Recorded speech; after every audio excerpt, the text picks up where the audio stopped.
for the next year. And speaking of management, understanding how those things move in the plant. So calcium is, I think, is a fascinating one, because if you've ever heard of tomato blossom end rot, or you've heard of bitter pit in apples, it's essentially the same thing, right? It's a calcium deficiency in the plant itself, or it's driven by, I should say, a calcium deficiency in the fruit itself. But the problem is the response. What do we do to that? We throw more calcium at it, right? Throw more calcium at it. But when we throw more calcium at it, how does calcium move in the plant? I can't remember, Rob, you might remember. It's either xylem or the phloem. It's one or the other. Whichever, xylem, which feeds the vegetative tissue. That doesn't really feed the fruit. It feeds the vegetative tissue. So you've got to ram a ton of calcium in there to try and get a little bit of whatever is not being taken into the vegetative tissue and not being pushed into the veg pushed into the reproductive tissue.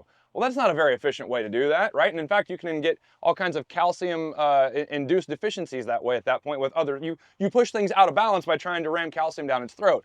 So like what we did last year in apples, we were statistically significantly reduced bitter pit in apples with the amino acid and silica product that I put together for it.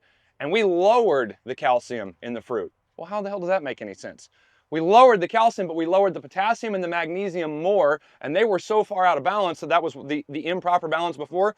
We brought this down a little, brought this down a lot, and now all of a sudden it's very well balanced and we don't have bitter pit anymore. So the management decisions sometimes are not always just, let's go be a moron. Yep. Sometimes it's, we got to understand xylem versus phloem, amino acids, all these different things, and then use that as the tool to get us to where we need to go.